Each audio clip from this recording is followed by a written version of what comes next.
Om Swastiastu. Yang terhormat Bapak Kepala Sekolah SD Negeri 3 Banjar yang bersedia hadir pada kesempatan hari ini, Bapak Ibu Guru dari SD Negeri 3 Banjar yang hadir pula di kesempatan pagi hari ini, dan Bapak Ibu Guru beserta pegawai dari SD Negeri 7 Banjar, kami ucapkan terima kasih atas kehadiran Bapak dan Ibu Guru pada kesempatan pagi hari ini. Perkenalkan, nama saya Kade Paman Sri Ayuningsih, saya CGB Angkatan 9 Kabupaten Buleleng dari SD Negeri 7 Banjar. Fasilitator Bapak Putu Suhartana dan pengajar praktek Bapak Ketut Suharmi Kejaya SPD. Sebelum kita mulai diseminasi pada pagi hari ini, mari kita berdoa menurut agama dan kepercayaan kita masing-masing. Untuk itu, Bapak Ibu, kami persilakan untuk berdiri. Sebelum melakukan kegiatan, marilah kita berdoa sesuai dengan kepercayaan dan agama kita masing-masing, agar apa yang kita laksanakan bisa dapat tercapai sesuai dengan apa yang kita harapkan. Untuk itu, berdoa dipersilakan.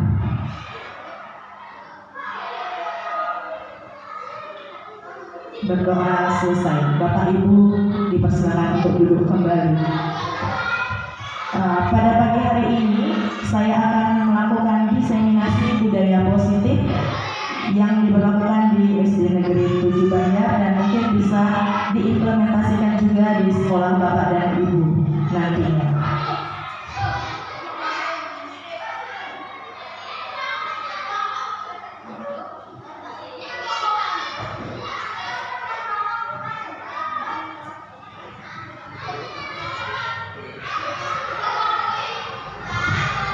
Baik, konsep utama modul 1.1 tentang budaya positif. Yang pertama yaitu ada disiplin positif dan nilai-nilai kebajikan universal. Yang kedua, teori motivasi, hukuman dan penghargaan restitusi. Yang ketiga, keyakinan kelas. Yang keempat, kebutuhan dasar manusia dan dunia yang dunia berkualitas. Dan yang kelima, posisi kontrol. Dan yang keenam, segitiga restitusi.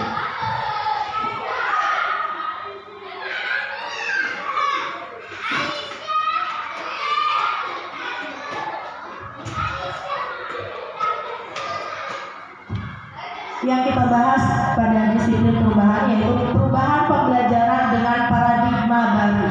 Pembelajaran dengan paradigma baru dirancang berdasarkan prinsip pembelajaran yang diferensiasi, sehingga setiap murid belajar sesuai dengan kebutuhan dari tahap perkembangannya untuk mewujudkan profil pelajar.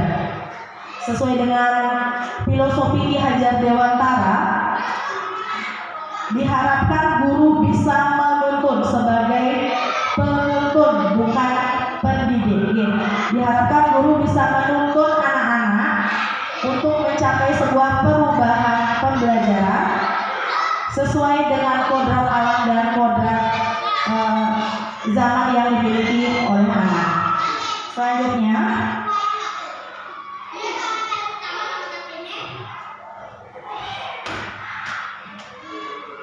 makna dari kata disiplin. Dalam budaya kita, disiplin sering dikaitkan dengan tata tertib, teratur, kepatuhan pada peraturan.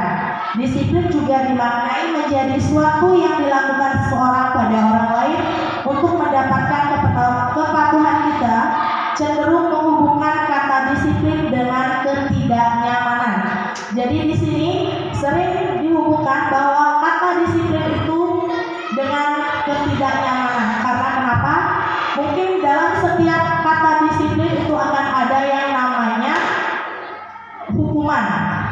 Maka dari itu di sini dihubungkan kata disiplin itu dengan ketidaknyamanan. Karena mungkin anak-anak mendengar kata disiplin, kalau saya tidak disiplin maka saya akan dihukum.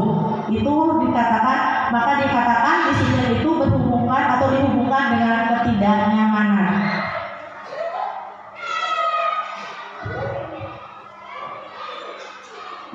Nah, sebenarnya disiplin yang dimaksud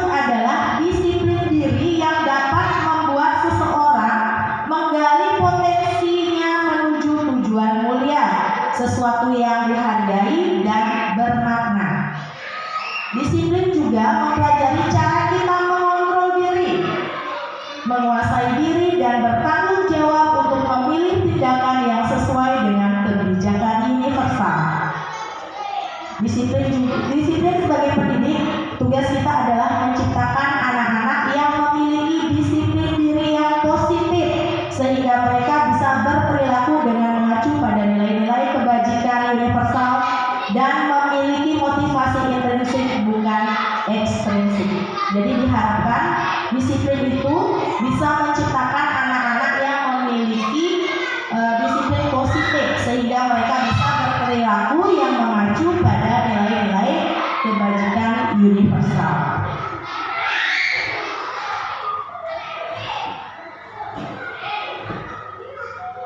Nah, nilai kebajikan universal adalah sifat-sifat positif manusia yang merupakan tujuan mulia yang ingin dicapai setiap individu.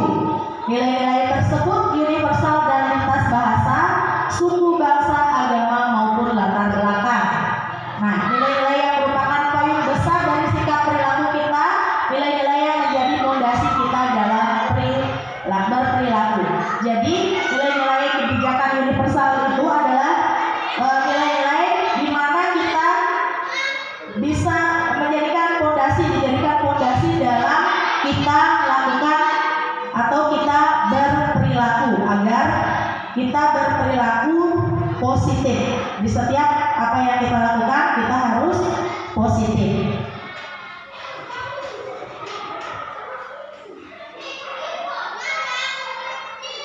Nilai-nilai kebajikan yang ingin dicapai oleh setiap anak Indonesia kita kenal dengan profil pelajar Pancasila. Profil pelajar Pancasila itu ada beriman, bertakwa kepada Tuhan Yang Maha Esa, berakhlak mulia, mandiri, bernalar kritis, berkebinekaan global, dan bergotong royong dan kreatif.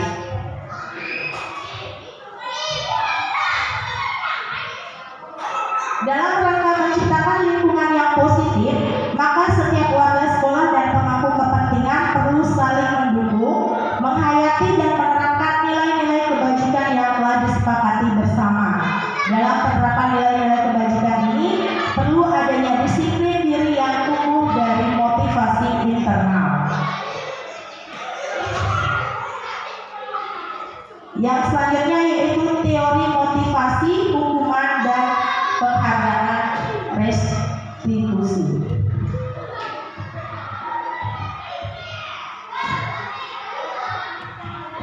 Motivasi perilaku manusia.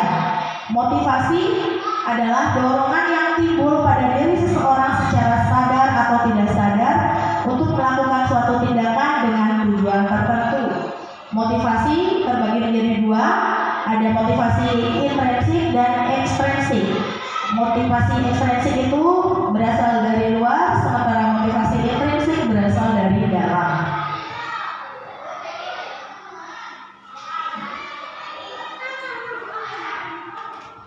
Diana Gosen dalam bukunya Restructuring School Discipline menyatakan 3 motivasi perilaku manusia. Yang pertama, untuk menghindari ketidaknyamanan atau hukuman. Apa yang akan terjadi apabila saya tidak melakukannya? Contohnya, murid mengerjakan PR karena takut dihukum apabila tidak mengerjakan PR. Itu termasuk ke dalam motivasi eksternal. Yang kedua, untuk mendapatkan imbalan dari orang lain atau institusi. Apa yang akan saya dapatkan apabila saya melakukannya? Contohnya, murid mengerjakan PR karena ingin mendapat pujian gurunya. Itu juga termasuk motivasi eksternal. Yang ketiga, untuk menghargai diri sendiri. Saya akan menjadi orang yang seperti apa bila saya melakukannya. Contohnya, murid mengerjakan PR karena dia sadar harus bertanggung jawab terhadap tugas-tugasnya. Itu termasuk motivasi internal.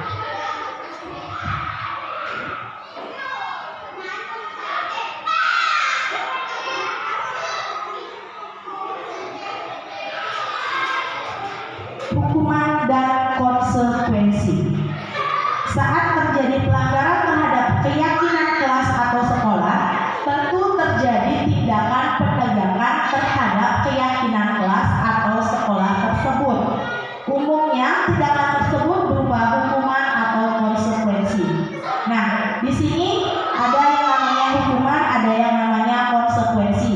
Kalau hukuman itu bersifat menyakitkan, tidak nyaman, biasanya spontan, murid takut, memaksa, murid membenci peraturan, murid menjadi rendah diri. Nah, konsep ini konsep diri buruk nih. Kemudian konsekuensi itu bersifat mengontrol murid dengan penguatan positif, mendorong kepatuhan, murid akan menghormati peraturan, konsep diri baik. Nah, namun hukuman dan konsekuensi masih bersifat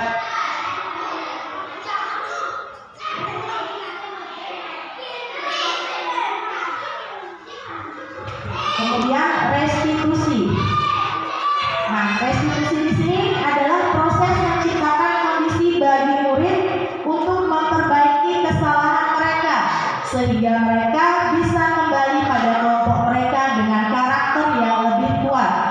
Restitusi juga merupakan proses kolaboratif yang mengajarkan murid untuk mencari solusi untuk masalah mereka dan membantu murid berpikir tentang orang seperti apa yang mereka ingin dan bagaimana mereka harus memperlakukan orang lain. Itu menurut dosen 2004. Nah, di sini ada ciri-ciri dari restitusi. Yang pertama, bukan untuk menebus kesalahan, namun untuk belajar dari kesalahan.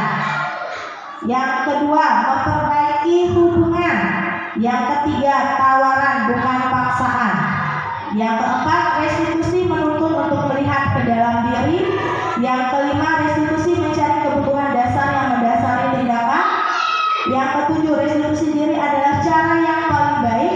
Yang kedelapan, restitusi fokus pada karakter bukan tindakan. Yang kesembilan, restitusi fokus pada solusi. Yang kesepuluh, restitusi mengembalikan murid yang berbuat salah pada kelompoknya. Nah, selama ini kita sadari, kita sebagai seorang guru, jika ada murid yang melakukan kesalahan atau berbuat salah, kita lebih cenderung untuk menghakimi. Ya Bapak Ibu? Ya, kita lebih cenderung menghakimi, bukan mencari solusi. Nah, di sini dengan restitusi kita diharapkan menjadi guru yang lebih baik. Kita bisa memperbaiki hubungan dari, misalnya contoh anak-anak yang berkelahi, kita harus mendengarkan bagaimana atau apa yang terjadi tanpa menyalahkan salah satu dari mereka. Kita harus membuka diri, membiarkan mereka berkomentar dan menuntun mereka untuk menjadi anak-anak yang lebih baik. Selanjutnya,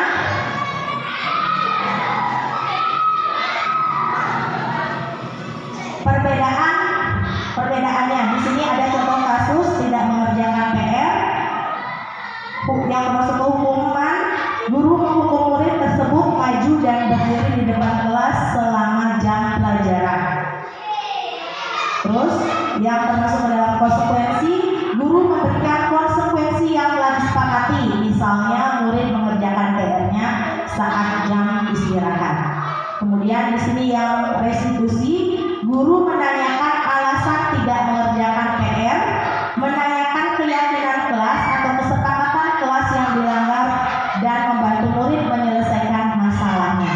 Nah, di sini restitusi seperti itu Bapak Ibu. Jadi kita menanyakan alasan kenapa siswa tersebut tidak mengerjakan PR, kemudian menanyakan keyakinan kelas yang sudah disepakati, kemudian membantu murid menyelesaikan masalahnya. Jadi kita diharapkan menjadi guru yang lebih baik.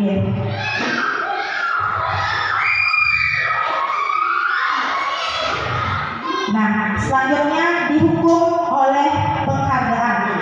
Memberi penghargaan nilainya sama dengan menghukum seseorang. Ada yang bisa memberikan alasan atau berpendapat kenapa dihukum oleh penghargaan. Kenapa apabila kita memberikan penghargaan dikatakan sama nilainya dengan menghukum seseorang. seseorang. Ayo Bapak Ibu, ada yang mau berpendapat? Kenapa memberi penghargaan itu nilainya sama dengan menghukum seseorang?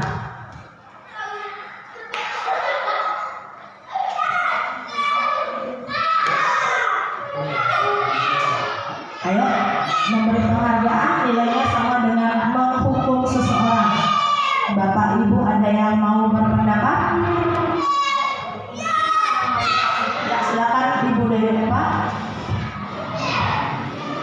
Memberi penghargaan nilainya sama dengan menghukum.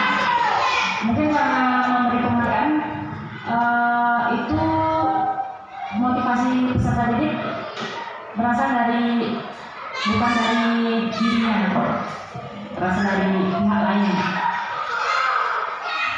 Baik, terima kasih. Itu pendapat dari Bu Dayu Eva. Kalau memberikan penghargaan itu nilainya sama dengan menghukum karena berdasarkan dari motivasi ekspresi. Ada yang lain? Ya, Pak Dewo Sultana. Ya, terima kasih atas waktunya, jadi kesempatannya. Jadi menurut pendapat saya sendiri, memberi penghargaan itu nilainya sama dengan menghukum, karena penghargaan dan menghukum jadi itu sama-sama memberikan kekuatan, hanya saja tujuannya berbeda. Kalau penghargaan itu adalah memberikan penguatan secara positif, kalau menghukum seperti tadi ya, jadi eksternal nilainya belum begitu baik bagi anak-anak. Jadi hanya itu ya pendapat saya mengenai nilai sama penghargaan dan terima kasih waktu bersama.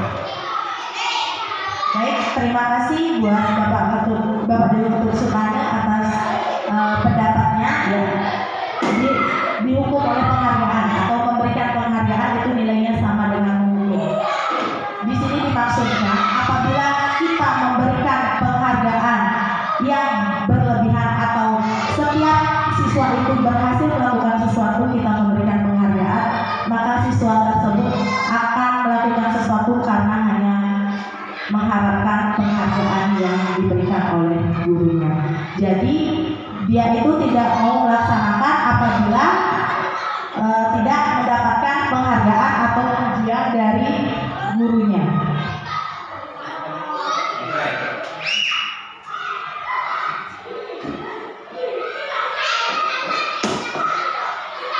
Demikian, jadi siswa itu melakukan sesuatu karena mengharapkan sebuah imbalan.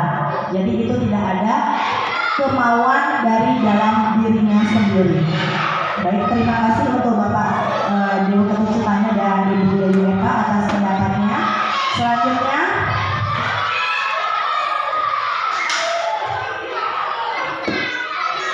nah, ini yang saya maksudkan tadi, pengaruh jangka pendek dan jangka panjang. Jika diberikan dalam jangka waktu yang lama atau terus-menerus, maka anak akan kehilangan motivasi intrinsik. Jika kita memberikan penghargaan secara terus-menerus kepada siswa tersebut atau kepada siswa yang berhasil melakukan suatu pekerjaan yang dilakukan, maka jika diberikan dalam jangka waktu yang panjang atau yang lama, maka anak akan kehilangan motivasi intrinsiknya. Jadi anak akan lebih memunculkan motivasi ekspresi. Yang kedua, penghargaan tidak efektif.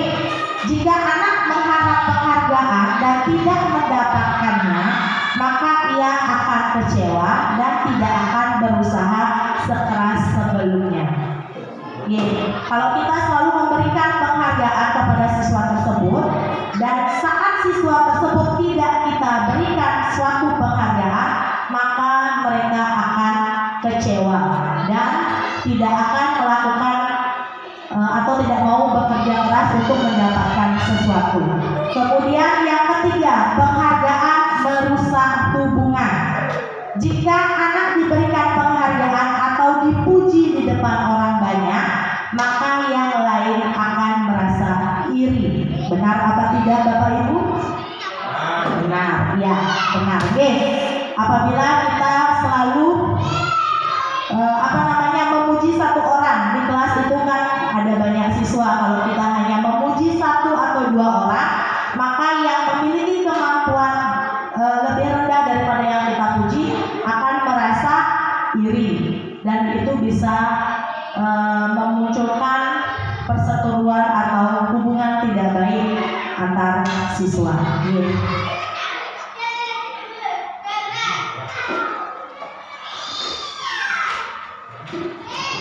Kemudian yang keempat, penghargaan mematikan kreativitas.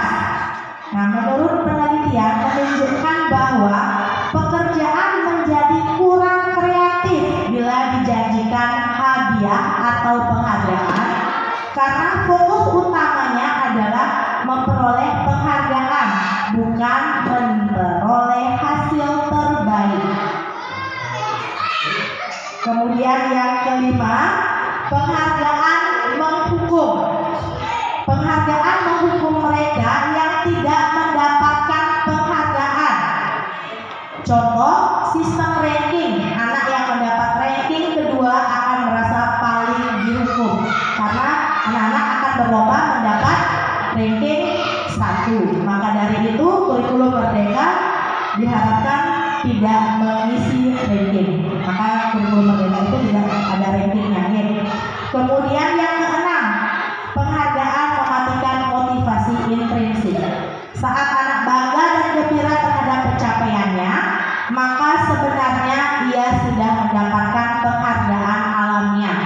Apabila kita memberikan penghargaan lain, maka kita akan mengambil kegembiraan alamiahnya saat itu dan mematikan motivasi intrinsiknya untuk terus mengeksplor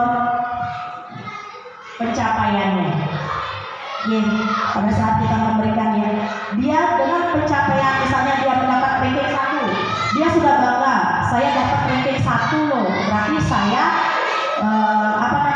bisa menguasai materi yang diberikan oleh Bapak Ibu guru. Itu sudah kebanggaan, itu sudah penghargaan secara alamiah. Jadi Bapak Ibu tidak usah memberikan penghargaan lain seperti reward atau hadiah-hadiah lainnya, karena itu akan mematikan penghargaan alamiah yang dimiliki oleh siswa tersebut.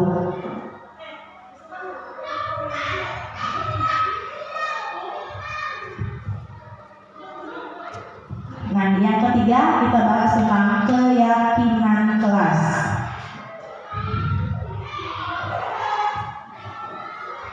Ada pertanyaan, mengapa keyakinan kelas?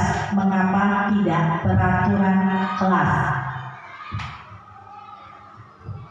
Sekarang saya mau tanya kepada Bapak Ibu guru, apakah keyakinan kelas dan peraturan kelas itu sama? Sama apa beda? Beda. Bedanya di mana?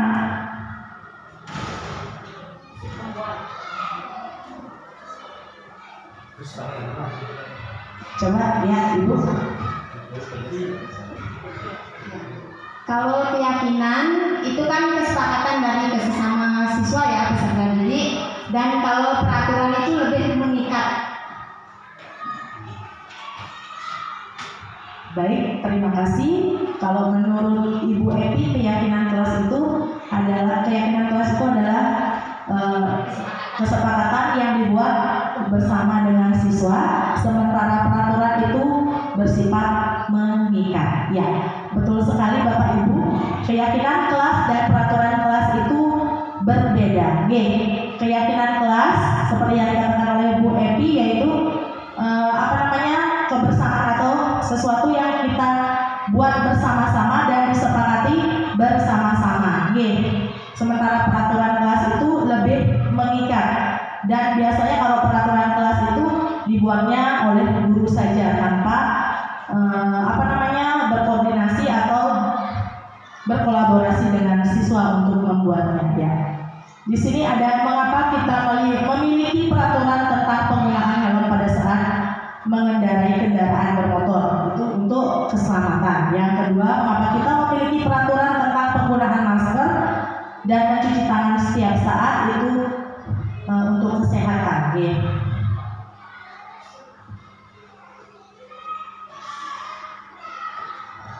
Nah, di sini ada keyakinan.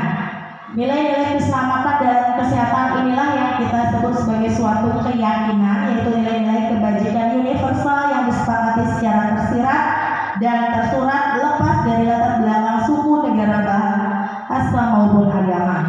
Seseorang akan lebih tergerak dan bersemangat untuk menjalankan keyakinannya daripada hanya sekedar mengikuti serangkaian peraturan tertulis tanpa makna.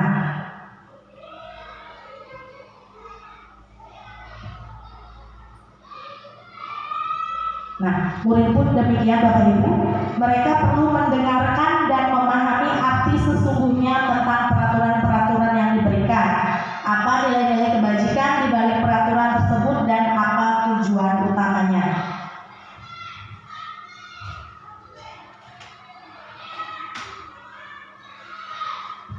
Nah, di sini bagaimana pembentukan keyakinan kelas? Yang pertama bersifat lebih abstrak daripada peraturan. Yang kedua berupa pernyataan-pernyataan universal. Yang ketiga dibuat dalam bentuk positif. Yang keempat hendaknya tidak terlalu banyak sehingga mudah diingat dan dipahami. Yang kelima sesuai dengan kondisi kelas atau sekolah sehingga mudah diterapkan. Yang keenam semua warga kelas atau sekolah dilibatkan dalam pembuatan keyakinan kelas.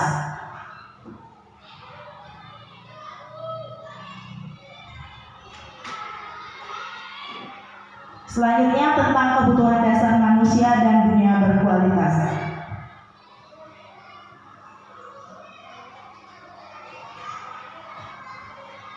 Semua yang kita lakukan adalah usaha terbaik kita untuk mendapatkan apa yang kita inginkan.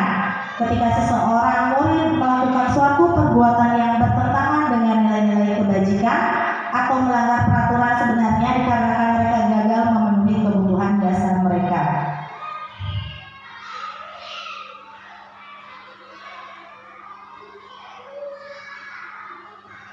Di sini ada 5 kebutuhan dasar manusia. Yang pertama yaitu bertahan hidup, keselamatan, keamanan, kesehatan, dan memiliki keturunan. Yang kedua, cinta kasih atau diterima, keintiman, keanggotaan, keterhubungan, dan hubungan, kesenangan yaitu hiburan, kegembiraan, tawa, dan belajar, penguasaan yaitu kontrol, prestasi, kompetisi, dan pengaruh, kebebasan, kemerdekaan, mobilitas, pilihan, dan kreativitas.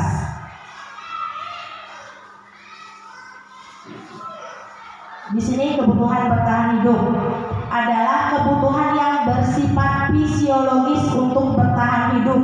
Misalnya adalah kesehatan, rumah, dan makan.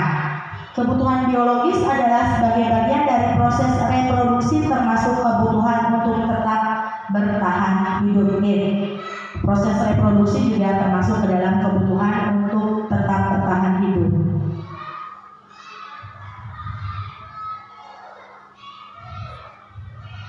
Selanjutnya kasih sayang dan rasa diterima. Kebutuhan untuk disayang dan diterima meliputi kebutuhan akan hubungan dan koneksi sosial. Kebutuhan ini adalah keinginan untuk tetap berhubungan dengan orang lain, keluarga, pasangan hidup, teman kerja, binatang peliharaan, dan di kelompok di mana kita bergabung. Jadi Bapak Ibu dimanapun kita berada, kita harus selalu memupuk rasa kasih sayang dan rasa diterima, agar terjadi hubungan yang bagus atau baik terhadap semua semua orang yang ada di lingkungan kita.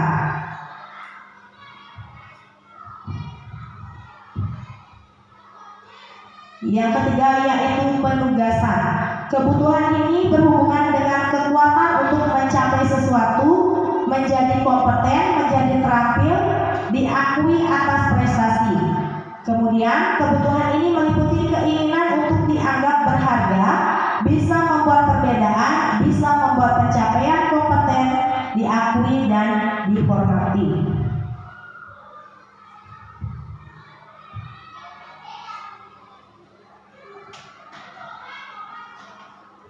Yang kelima, kesenangan atau kebutuhan untuk merasa senang.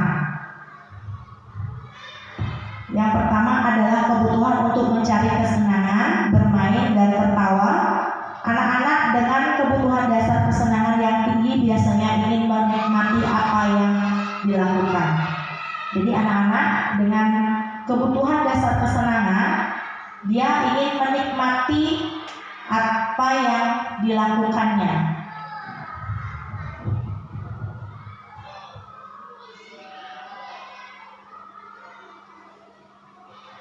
Nah, Glaser menyatakan bahwa kapasitas untuk berubah adalah ada pada diri kita sendiri. Jika kita dapat mengidentifikasi kebutuhan apa yang mendorong perilaku kita, maka perubahan positif dapat kita mulai dengan mencari solusi untuk memenuhi kebutuhan tertentu dengan cara yang positif. Jadi di sini kita dapat mengambil kesimpulan atau kita dapat mengambil hikmah dari Glaser. Glaser itu menyatakan bahwa berubah itu berasal dari diri kita sendiri. Orang lain tidak bisa merubah kita menjadi lebih baik atau menjadi lebih buruk. Perubahan itu semua berasal dari dalam diri kita sendiri. Kalau kita ingin menjadi lebih baik, maka rubah diri kita menjadi lebih baik. Kalau kita ingin jadi orang yang dipandang buruk, kita merubah diri kita menjadi orang yang buruk. Maka dari itu diharapkan setiap orang itu menumbuhkan rasa dalam dirinya untuk selalu berperilaku yang positif, merubah diri dari yang kurang baik menjadi lebih baik dan bermanfaat untuk orang banyak, terutama untuk siswa kita.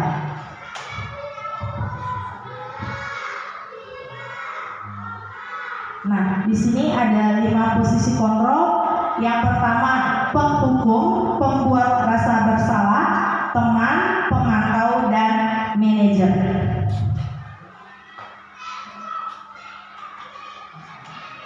Posisi penghukum. Yang pertama itu posisi penghukum. Seorang penghukum bisa menggunakan hukuman fisik maupun verbal. Pada posisi ini senantiasa mengatakan bahwa sekolah memerlukan sistem atau alat yang dapat lebih menekan murid-murid lebih dalam lagi. Guru-guru yang menerapkan posisi penghukum akan selalu berkata, kamu selalu saja salah, selalu pasti selalu yang terakhir selesai. Selalu pasti kamu yang terakhir selesai. Itu kata-kata, contoh-contoh kata penghukum, guru sebagai penghukum.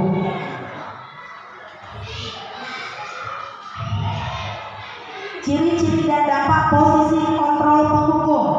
Nah, ciri-ciri dari dampak posisi kontrol penghukum yang pertama yaitu nada suara tinggi, bahasa tubuh, misalnya matanya melotot, jari menunjuk-nunjuk atau menghardik, anak tidak memiliki kesempatan untuk memberi alasan.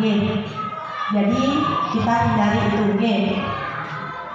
Kedua, dampak atau hasil, murid akan marah, kecewa dan bisa menimbulkan dendam atau membenci guru tersebut. Nah, guru seperti ini senantiasa percaya hanya ada satu cara agar pembelajaran berhasil, yaitu cara dia. Jadi ini adalah cara yang salah, dengan memarahi siswa, dengan membentak siswa, dengan menunjuk-nunjuk, itu adalah cara yang salah. Di sini adalah termasuk guru termasuk ke penghukum. Maka dari itu hindari hal tersebut. Kemudian selanjutnya posisi kontrol pembuat merasa bersalah. Pada posisi ini biasanya guru bersuara lembut. Pembuat merasa bersalah akan menggunakan keheningan untuk membuat orang lain merasa tidak nyaman, bersalah atau rendah diri. Kata-kata yang sering diucapkan adalah, ibu kecewa sekali dengan kamu. Berapa kali bapak harus memberitahu kamu ya? Gimana coba kalau orang tua kamu tahu kamu berbuat begini? Jadi ini bahasanya lebih halus. Ini mungkin lebih cenderung ke hukuman perasaan, hukum perasaan yang berjalan di sini. Karena kita bicaranya dengan halus, dengan lembut, sehingga membuat anak itu tersadar akan kesalahannya.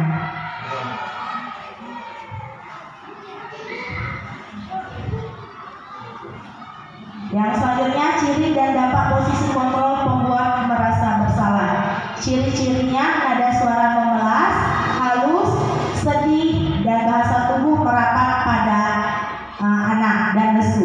Hasilnya, murid akan merasa bersalah telah mengecewakan bapak ibu gurunya.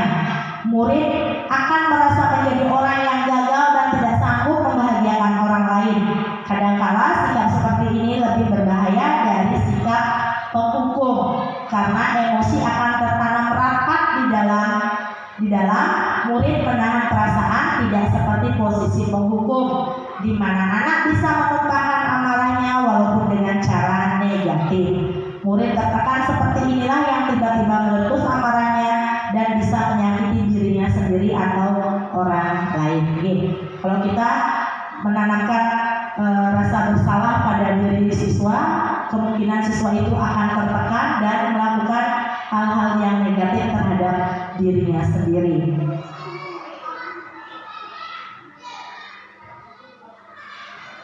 Yang ketiga, posisi kontrol teman. Ciri-ciri nada suara ramah, akrab dan bercanda, bahasa tubuh merapat pada murid, mata dan senyum jenaka. Hasilnya atau dampaknya, murid akan merasa senang dan akrab dengan guru. Dampak positifnya seperti itu, dan dampak negatifnya adalah murid menjadi tergantung pada guru tersebut.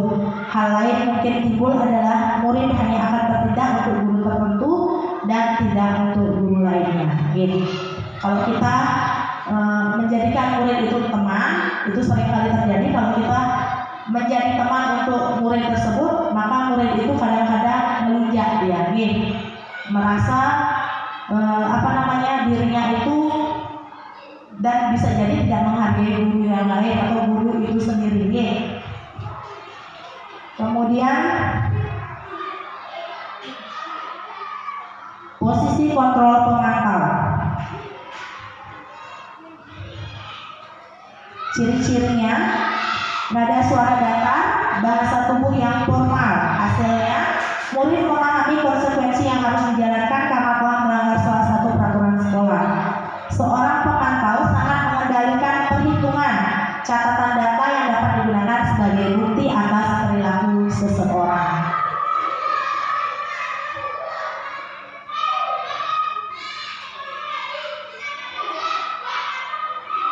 Yang kelima, posisi kontrol manajer adalah posisi di mana guru berbuat sesuatu bersama dengan murid, mempersilahkan murid mempertanggungjawabkan perilakunya, mendukung murid agar dapat menemukan solusi atas permasalahannya sendiri. Seorang manajer telah memiliki keterampilan di posisi teman dan pemantau, dan dengan demikian bisa jadi suatu waktu tertentu kembali kepada posisi teman dan pemantau.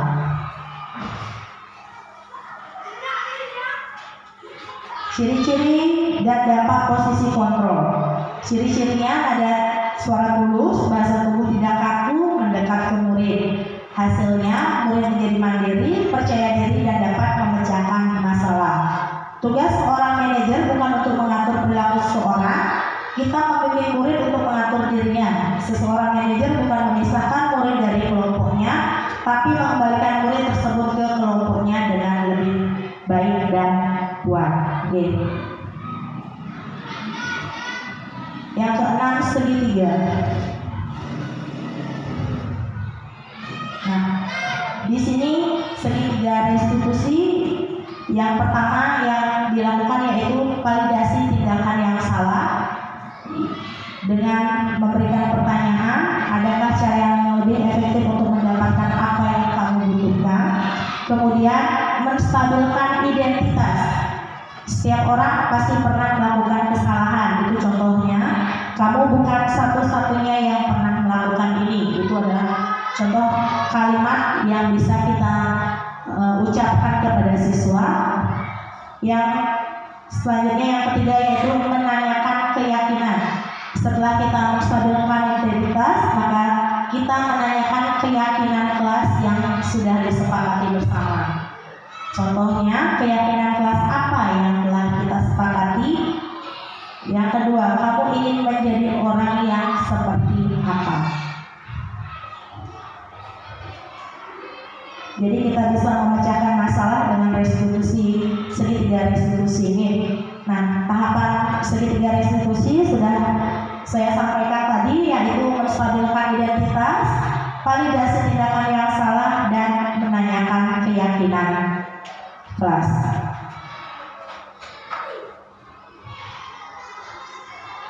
Untuk menstabilkan identitas, bagian dasar dari segitiga bertujuan untuk mengubah identitas anak dari orang yang gagal karena melakukan kesalahan menjadi orang yang sukses. Anak yang melanggar peraturan karena sedang mencari perhatian adalah anak yang sedang mengalami kegagalan.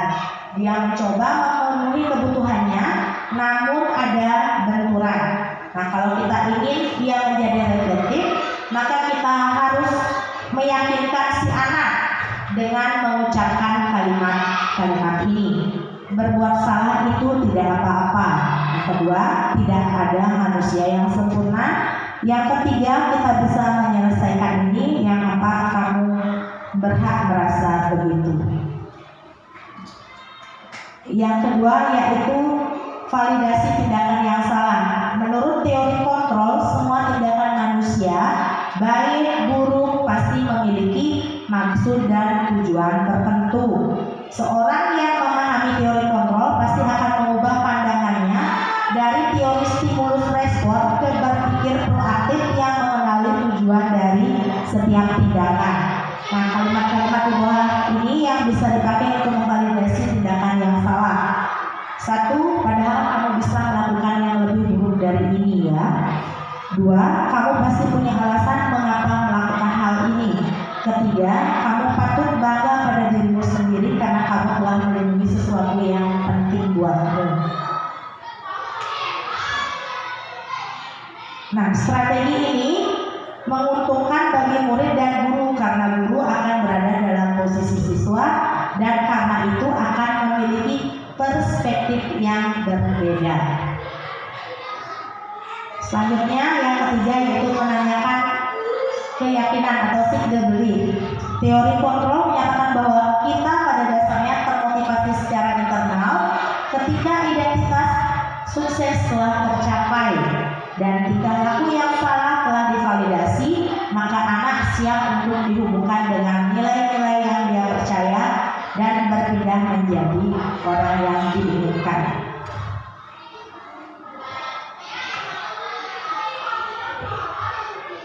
Nah, penting untuk kita menanyakan ke anak kehidupan seperti apa nantinya yang mereka inginkan.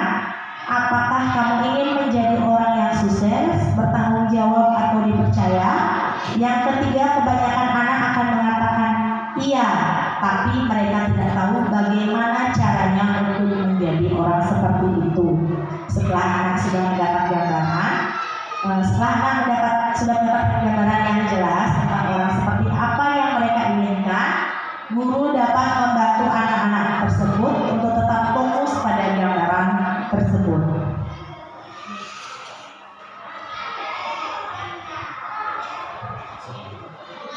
Baik, terima kasih. Demikian tadi diseminasi yang saya paparkan tentang budaya positif yang harus kita lakukan dalam proses pembelajaran. Untuk itu pertemuan hari ini saya akhiri karena kita tadi mulai dengan berdoa, maka kita akan tutup dengan doa pula. Untuk itu Bapak Ibu kami persilakan untuk berdiri. Untuk mengakhiri kegiatan, mari kita berdoa menurut agama dan kepercayaan kita masing-masing. Berdoa dipersilakan.